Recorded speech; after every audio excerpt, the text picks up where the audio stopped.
छात्रों एवं मित्रों सभी ठीक प्रकार से होंगे।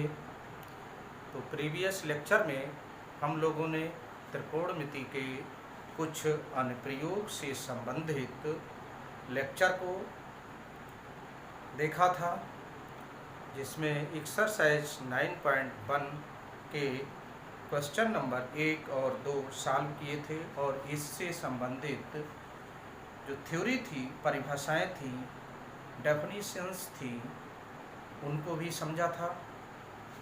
तो इस तरह के लेक्चर वीडियोज़ देखने के लिए कि नए नए वीडियोज़ आपको देखने को मिलते रहें, तो हमारे channel Bhagat Singh maths in simple way को सब्सक्राइब कीजिए और बेल आइकन प्रेस कीजिए, जिससे नए नए वीडियोज़ का नोटिफिकेशन आपको मिलता रहे। और इस चैनल पर आपको क्लास 9th to BSc तक के वीडियोज़ मिलेंगे।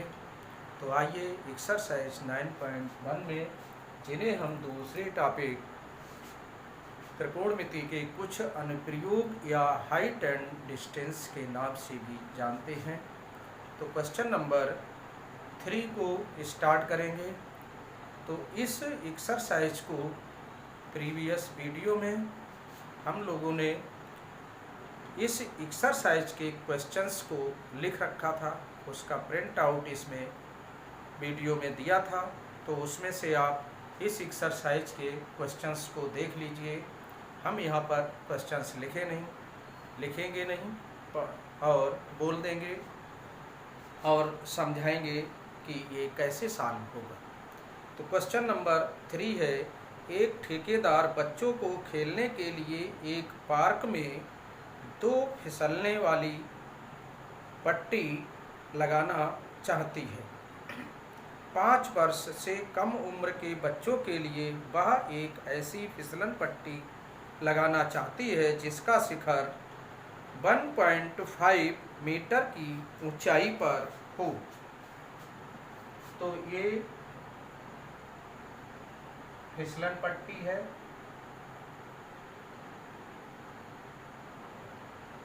जिसकी ऊंचाई यहाँ पर दी हुई है 1.5 मीटर। ये फिसलन पट्टी है।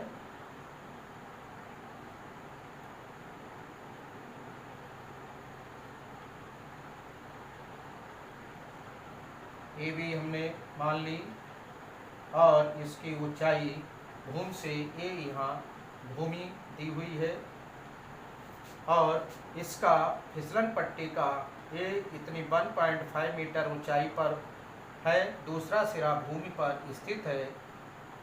बच्चा यहाँ से फिसलना शुरू होता है और ज़मीन पर नीचे आ जाता है। एक ये फिसलन पट्टी है जो 5 वर्ष से कम उम्र के बच्चों के लिए है। अब और ये इसमें लिखा है जिसका शिखर 1.5 मीटर की ऊंचाई पर हो और भूमि के साथ 30 अंश के कोण पर झुका हो। और ये भूमि के साथ 30 अंश के कोण पर झुकी हुई पट्टी है दी हुई। ये 90 डिग्री होगा। इसी प्रकार जबकि इससे अधिक उम्र के बच्चों के लिए वह 3 मीटर की ऊंचाई पर अधिक ढाल की फिसलन पट्टी लगाना चाहती है। ढाल मीन्स झुकाव, तो इससे अधिक झुकाव होगा। तो ये इस टाइप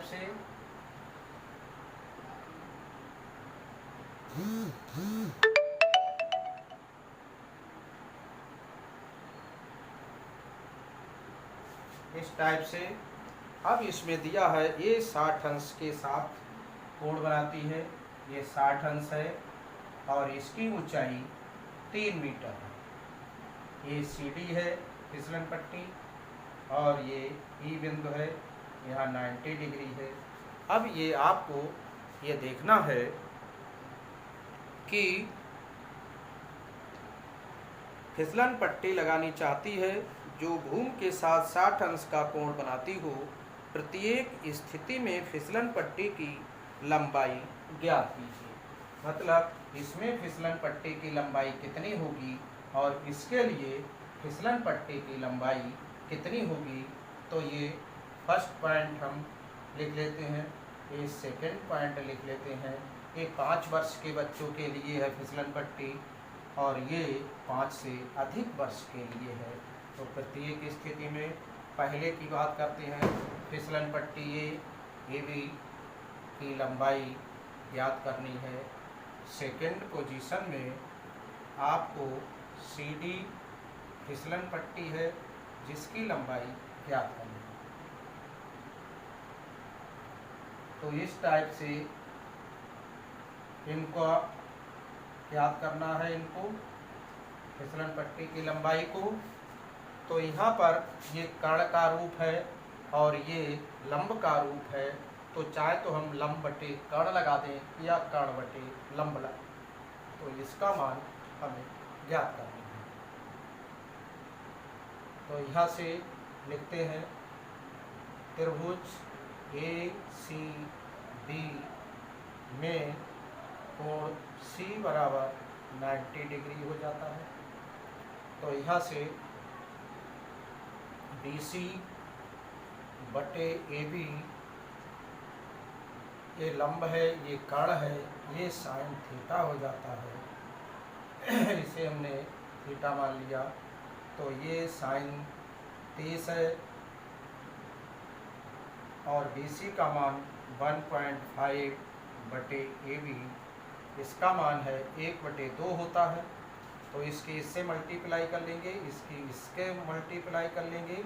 तो AB बराबर ये हो जाएगा 1.5 गुणा 2 बराबर 3.0 मीटर। पहली स्थिति में फिसलन पट्टी की लंबाई 3.0 मीटर है दी हुई। तो अतः 5 वर्ष से कम उम्र के बच्चों के लिए, कम उम्र के बच्चों के लिए फिसलन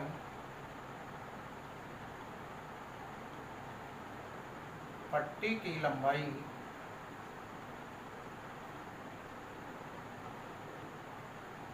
बराबर 3 मीटर होनी चाहिए। तो ये फर्स्ट पॉइंट कंप्लीट हो गया है। इसी प्रकार अब हम सेकेंड पॉइंट कंप्लीट करेंगे इसे।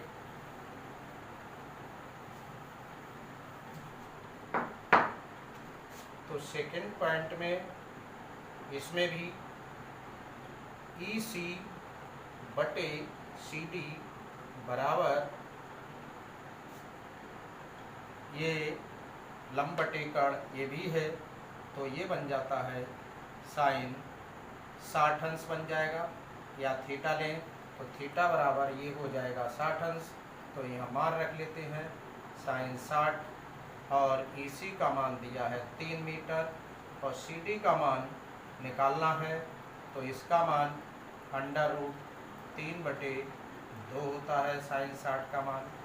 3/CD क्रॉस गुणा करेंगे, CD बराबर इसकी इससे मल्टीप्लाई, इसकी इससे मल्टीप्लाई, तो √3CD ऐसे लिख लेंगे। और यहाँ 3 गुणा 2 और CD बराबर 3 गुणा 2 और ये डिवाइडेशन में आ जाएगा, इससे ये कैंसिल हो जाएगी, ये √3। तो CD बराबर हो गया है 2√3 मीटर। अतः सेकेंड स्थिति में जो कि दिए हैं सवाल में कि ये छात्र जो है उम्र के अधिक बच्चों के लिए, 5 वर्ष से अधिक बच्चों के लिए फिसलन पट्टी की लंबाई, अधिक उम्र के बच्चों के लिए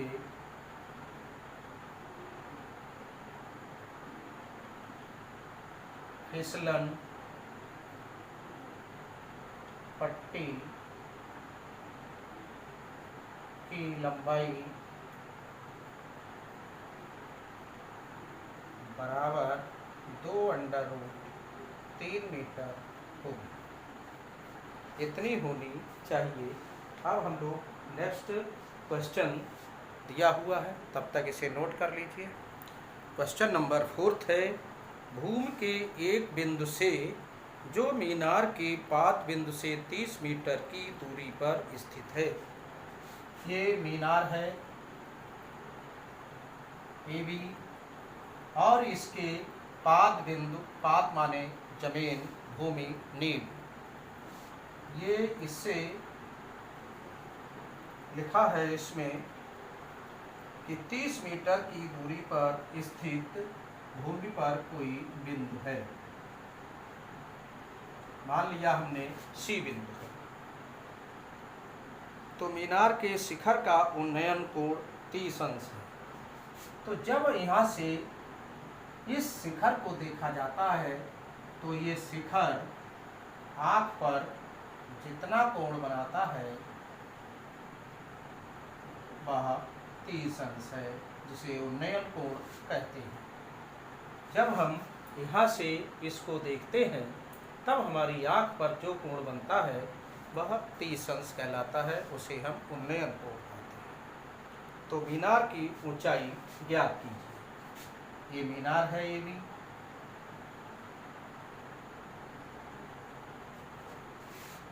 माना AB मीनार की ऊंचाई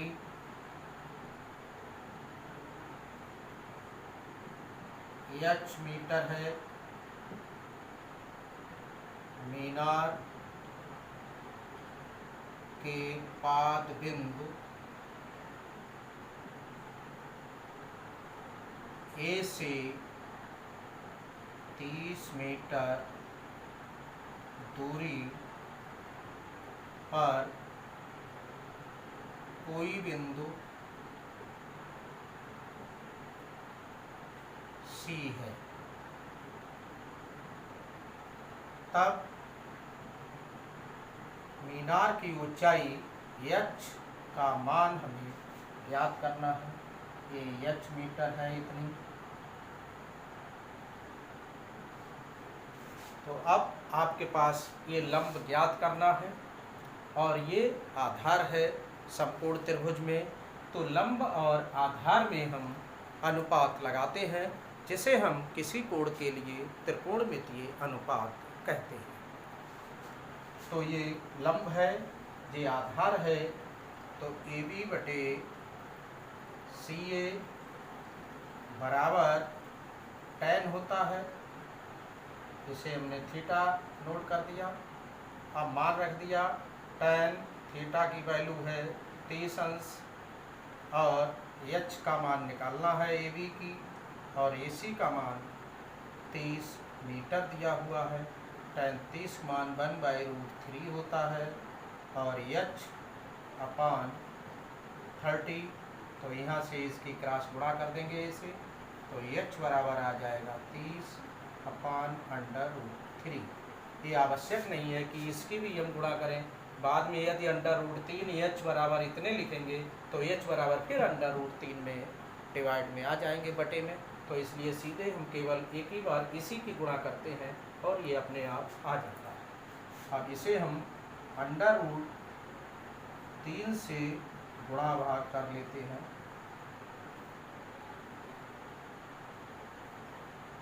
और √3 की गुणा होती है 3, √3 का वर्ग, तो वर्ग से रूट कैंसिल, तो ये बन जाएगा 30√3/3, 3 10 जा 30, तो H बराबर आ गया 10√3 मीटर। ये हो गई है मीनार की ऊंचाई। तो यहाँ लिख सकते हैं आप, अतः मीनार की ऊंचाई बराबर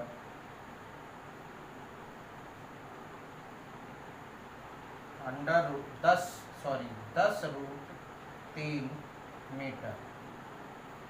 तो इस टाइप से ये हमारा 4th क्वेश्चन कंप्लीट हो जाता है। अब हम इसके बाद का नेक्स्ट का क्वेश्चन देखेंगे, और ये ध्यान रहे कि इस एक्सरसाइज से 2 क्वेश्चन मस्ट है आने, एक 6 नंबर मतलब दीर्घ उत्तरीय और एक लघु उत्तरीय प्रश्न आएगा। तो 2 क्वेश्चन इस एक्सरसाइज प्लस एग्जाम्पल से तैयार कर लीजिए।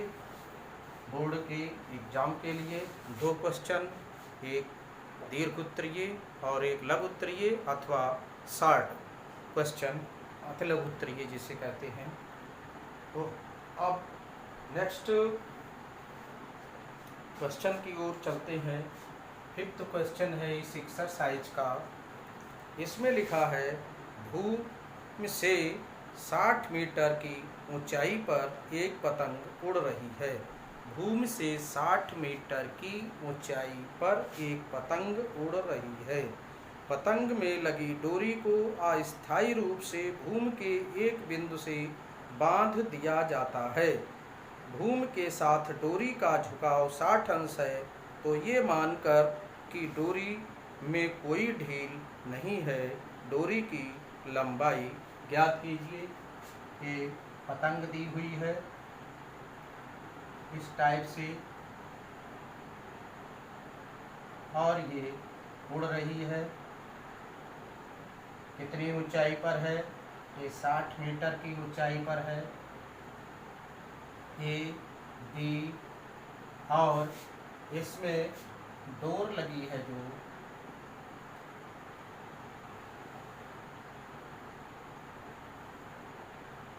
उसकी लंबाई आपको ज्ञात करनी है। और ये डोरी है पतंग की, और ये कोण बनाती है डोरी ये 60 अंश का। तो अब आपको हमें याद करना है डोरी की लंबाई। तो माना बिंदु बी पर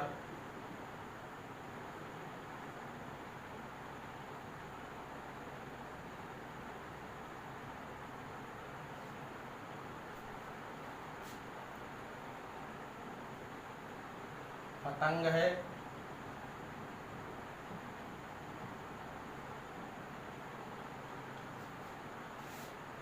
CBC पतंग की डोर है,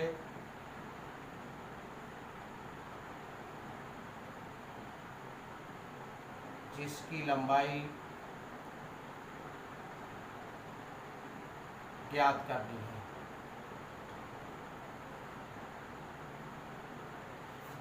इसे हमने x मान लिया कि ये x मीटर है, जिसकी लंबाई x मीटर है। तो x का मान ज्ञात करना है। अब इसमें ये लंब दिया है, ये कर्ण है। कर्ण और लंब में हम संबंध स्थापित करेंगे कि कर्ण बटे लंब या लंब बटे कर्ण। कर्ण बटे लंब कौशिक होता है और लंब बटे कर्ण साइन होता है। आपको जिसमें आसानी रहे वह अनुपात का प्रयोग कर सकते हैं। तो इसमें AB बटे BC बराबर sine theta, theta means 60 degree, तो साइन 60 डिग्री। AB का मान 60 है, BC का मान ज्ञात करना है जिसे हमने x माना है। तो ये साइन 60 का मान √3/2 होता है। ये 60 बटे x है, इसकी गुणा कर लेते हैं क्रॉस गुणा।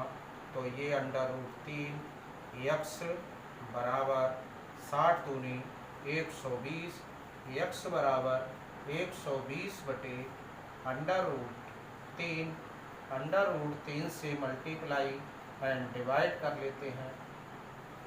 तो ये आ जाता है x बराबर 120 √3 अपान इसकी मल्टीप्लाई 3 हो जाएगी। 3 4 जा 120, तो x बराबर हो गया है 40√3 मीटर। अतः पतंग की डोर की लंबाई बराबर 40√3 मीटर होगी। तो इस टाइप से हम लोगों ने ये क्वेश्चन नंबर 5th तक सॉल्व कर लिए हैं। अब आगे बात होती है क्वेश्चन नंबर 6th की। तो 6th क्वेश्चन नंबर को अभी सॉल्व करेंगे। तो पहले इसको सुन लीजिए। क्वेश्चन नंबर 6 है क्या? तो इसमें लिखा है 1.5 मीटर लंबा एक लड़का 30 मीटर ऊंचे एक भवन से कुछ दूरी पर खड़ा है। जब वह ऊंचे भवन की ओर जाता है तब उसकी आँख से भवन के शिखर का उन्नयन कोण 30 अंश से 60 अंश हो जाता है। बताइए कि वह भवन की ओर कितनी दूरी तक चलकर गया है। तो अभी हम इसका फिगर बनाते हैं। अब क्वेश्चन नंबर 6 में हमने आपको क्वेश्चन को पढ़ के सुना दिया। अब इसको सॉल्व करेंगे। तो धीरे पढ़ते हैं और फिर इसको समझते हैं। 1.5 मीटर लंबा एक लड़का है। तो 1.5 मीटर लंबा एक लड़का सीडी है जिसकी लंबाई 1.5 मीटर है। और क्या कर रहा? एक लड़का 30 मीटर ऊंचे एक भवन से कुछ दूरी पर खड़ा है। ये भी भवन है 30 मीटर ऊंचा, इससे कुछ दूरी पर खड़ा है। ये भी भवन है। तो अब इसमें कुछ दूरी पर खड़ा है। जब वह ऊंचे भवन की ओर जाता है, ये यहाँ से चल के यहाँ पहुँच जाता है कहीं पर भी, तब उसकी आँख से भवन के शिखर का उन्नयन कोण 30 से 60 हो जाता है। यहाँ पर 30 है और जब वह यहाँ पर पहुँचा तो उसकी आँख पर भवन का उन्नयन कोण 60 हो जाता है। ये 60 हो गया इस टाइप से। तो ये लड़का अब पहुँच गया EF जगह पर। उसकी आँख E पर है और पैर F बिंदु पर स्थित है। तो अब आगे देखेंगे। उसकी दिया है 60 अंश हो जाता है। बताइए कि वह भवन की ओर कितनी दूरी चलकर गया। तो ये यहाँ से हमने मान लिया ये x मीटर दूरी चलकर गया और ये दूरी हमने y मान ली यहाँ से यहाँ तक। और ये 30 मीटर ऊंचा है और ये लड़के की लंबाई भी 1.5 मीटर है। ये m बिंदु ले लिया। तो 1 यहाँ 30 था। इस त्रिभुज को सॉल्व करने के लिए इतना सॉल्व होगा, फिगर इतने में हल होगा। तो ये AM ये भी 1.5 हो जाती है। ये 1.5 मीटर हो गई है। ये यहाँ से यहाँ तक। तो यहाँ पर लिख लेते हैं। माना AB मकान है, भवन लिखा है तो भवन लिखेंगे। मकान है सवाल में तो मकान लिखेंगे। भवन है। AB बराबर 30 मीटर दिया है और किसी समय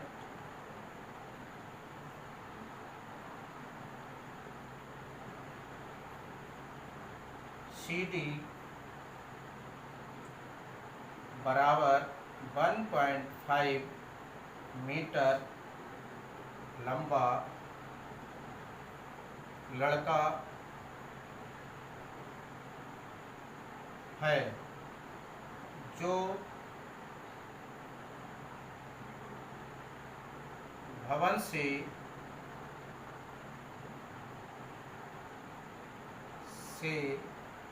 x प्लस y मीटर दूरी पर है।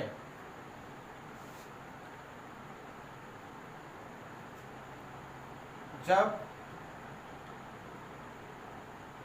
लड़का, माना लिख लेते हैं, माना जब लड़का डीसी से चलकर भवन की ओर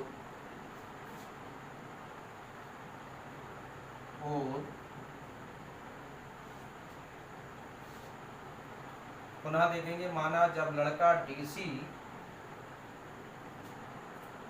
यहाँ लिख लेते हैं डीसी, x दूरी चलकर भवन की ओर EF पर पहुंचता है,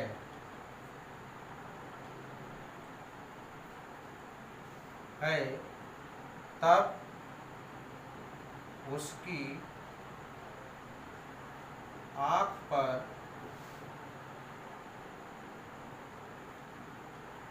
उन्नयन कोण 60 अंश हो जाता है,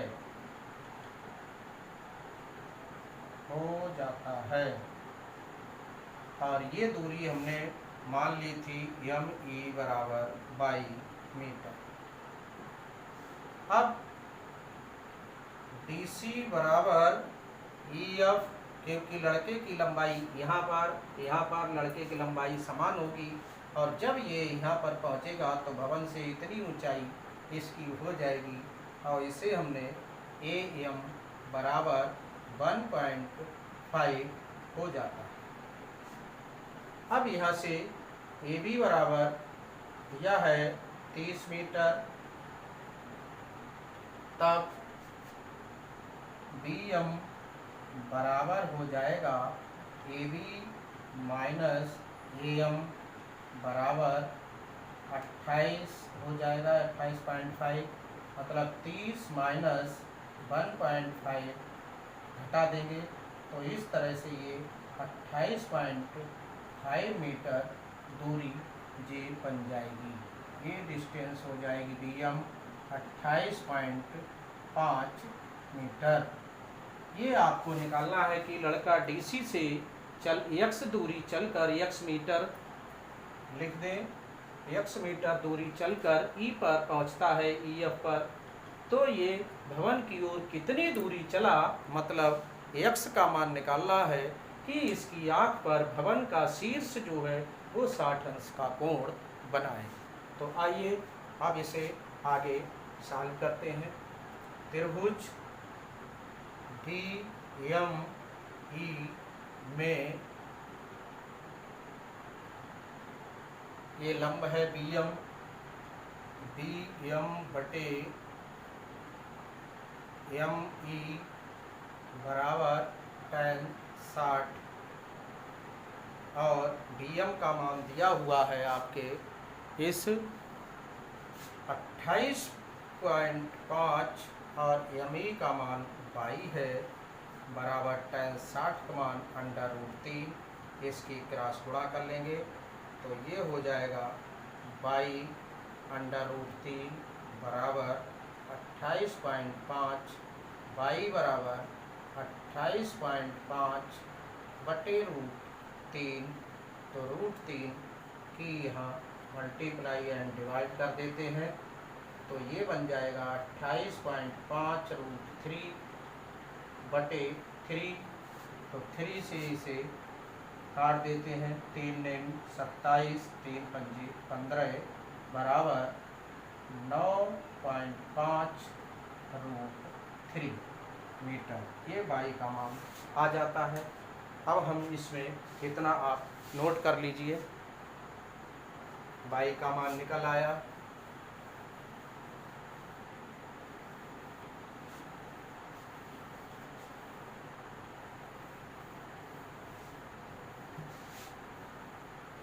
अब इसमें इस पूरे त्रिभुज में अभी हमने इसको लिया था, अब पूरा समकोण त्रिभुज लिया जाता है, ये ध्यान रहे। इसमें आपके 10th क्लास में केवल समकोण त्रिभुज का ही यूज है, उसी से क्वेश्चन निकलेंगे।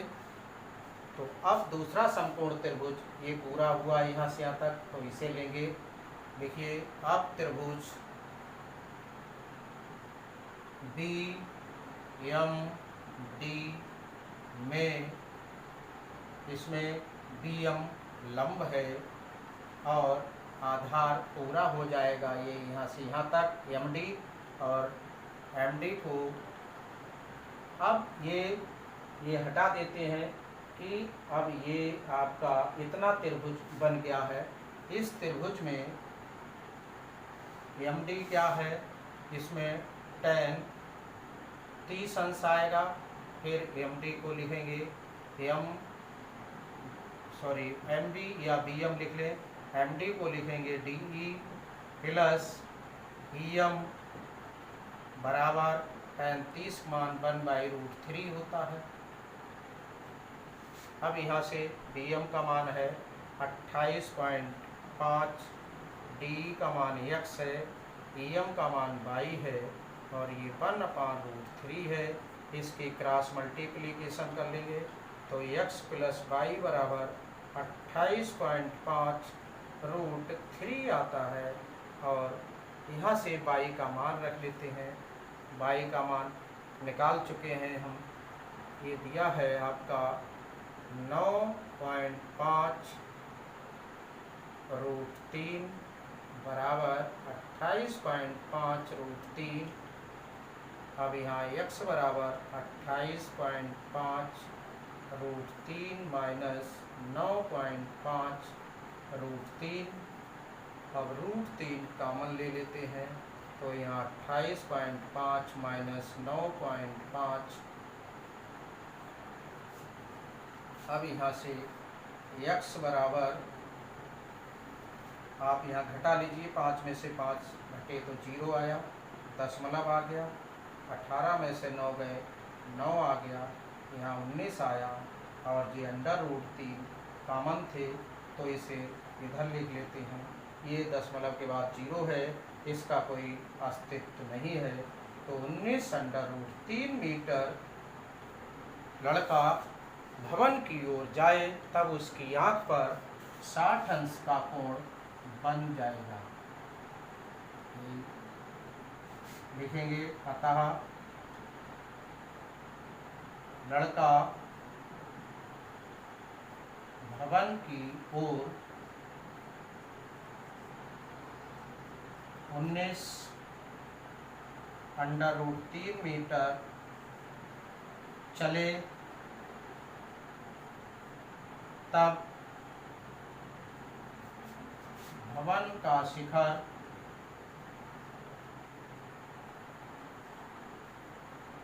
उसकी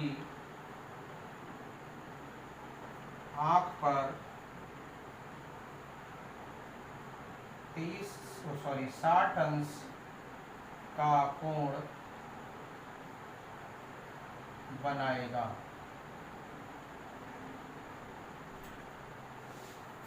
तो इस प्रकार ये क्वेश्चन यहाँ तक कंप्लीट हुए और इनमें ये इम्पॉर्टेंट क्वेश्चन थे, तो इसलिए इनके सभी प्रश्नों को आप बहुत ही ध्यानपूर्वक देखेंगे क्योंकि 2 क्वेश्चन इसमें आएंगे। तो आज के लिए इस लेक्चर में इतना ही। अब इसी प्रकार के वीडियो को देखने के लिए चैनल को सब्सक्राइब कीजिए और अधिक से अधिक लेक्चर को शेयर कीजिए। खुश रहिए, स्वस्थ रहिए और घर पर रहिए।